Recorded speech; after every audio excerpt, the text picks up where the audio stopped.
we're tortured for our moral insufficiency because of the existence of demonstrable inequality.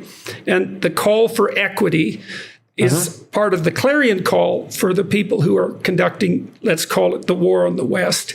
And the proposition there is essentially Marxist, that wealth tends to accumulate in the hands of fewer and fewer people, which happens to be true, although those people differ. The proportion is small, but the people change.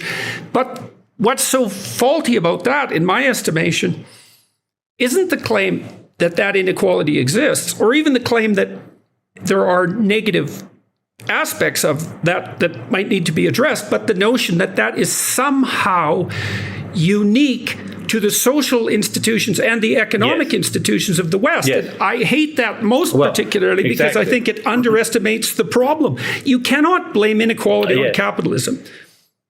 No, it's foolish. Absolutely. I mean, let's take the other options on the table. The remaining flotsam and jetsam of the Cold War. Let's say you can say Putin's Russia. You can certainly say Cuba and a few other places. What do we reckon is the inequality of wealth in these countries between, let's say, the oligarchs and the average Russian? There was a documentary Alexander Navalny bravely made before going back to Russia and being imprisoned, and he had it released after he got back to Russia the other month and was promptly imprisoned. He had the release of this documentary called Putin's Palace, and one of the extraordinary things which did a lot of harm for Putin at home, because people were genuinely shocked and upset about this, was that Putin's palace on the Black Sea, which he's been building for years at the cost of hundreds and hundreds of millions of dollars, has, among other things, a vineyard attached to it. And there's a guest area, a guest room near the vineyard. And there's a guest lavatory in the guest room, the vineyard. And there's a lavatory brush there made of gold that costs the same as the average Russian makes in a year. So there's just one example of inequality in Russia. We could do the same thing for Cuba. Let's look at all of the other examples. Look at North Korea? Post-colonial. Look at North Korea. I've seen myself in a country which I visited many years ago, but in a country where the general population starved by the millions in the 1990s, and the military elites were able to get hold on the black market of Blue Label Johnny Walker, one of the most expensive whiskies on the planet. Take any of them, because everyone talks about the post-colonial, I mean, of course, there's post-colonial societies that haven't gone well. There have been post-colonial societies that have gone very well, like Singapore, in terms of productivity. You could say that Hong Kong, until very recently, the same thing. But let's talk about the post-colonial societies that didn't go well. Zimbabwe, for instance. What was the wealth inequality in Zimbabwe between the wealth of Mrs. Mugabe, say, and the average Zimbabwean? The average life expectancy in Zimbabwe during Robert Mugabe's reign halved. He's one of the very few leaders in the world where life expectancy actually declined faster than people were living. People were on a treadmill that was getting shorter and shorter with every step. Well, what was wealth inequality like there? What's wealth inequality like in Angola these days? I mean, go anywhere. And it is so obscene to present this as you say, as some kind of phenomenon of Western capitalism.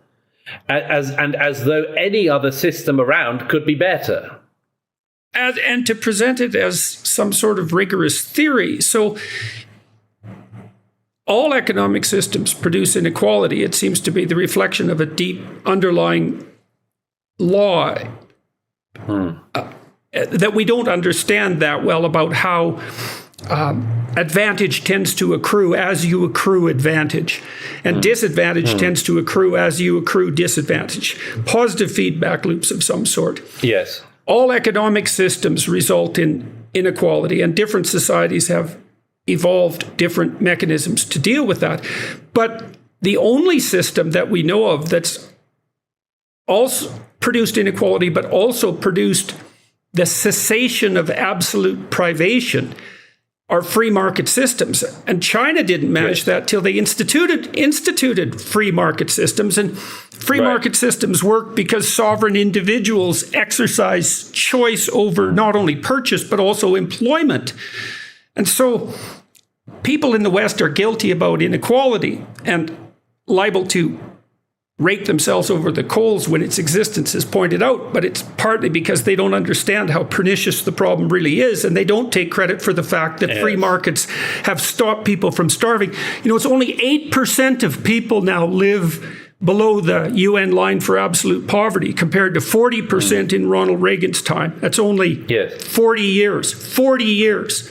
And you go back to that phenomenon that, again, I don't think there's any evidence that in modern China, the people involved with the Politburo and the people who've done terribly well out of the last 20 years, particularly since China entered the WTO, I don't think there's any evidence of significant fears about inequality between the Chinese elite and the average person. There is something very specific about the Western worry about inequality, which, again, like the worry about slavery, like the worry about guilt and historical guilt, is a product of a thing that ought to be recognized as being a good part of the machine. If the machine was so pernicious, we wouldn't care about inequality. We would simply say, as I'm afraid... Or we'd celebrate it even more, which is a perfectly easy thing to do, which is, well, if I have more, it's because I'm better. And the evidence that I'm better is clearly that I have more. And what's your evidence for the contrary claim? Well, people have intrinsic worth. It's like... Right. And you go to another of the world's biggest economies, India. I don't know if you've ever been there. It's an extraordinary culture, very, very rich, a wonderful culture, and just the most extraordinary place to visit. But it also has a form of inequality which is grotesque to any Western visitor. I'm talking, of course, about the caste system, which exists to this day, which is a form of slavery as well, and which regards people, if they're born into the wrong class, as being literally untouchable. The untouchable class in India is something you're born into and you will be in for your whole life. Now, is that inequality? Oh, yes. Is it systemic?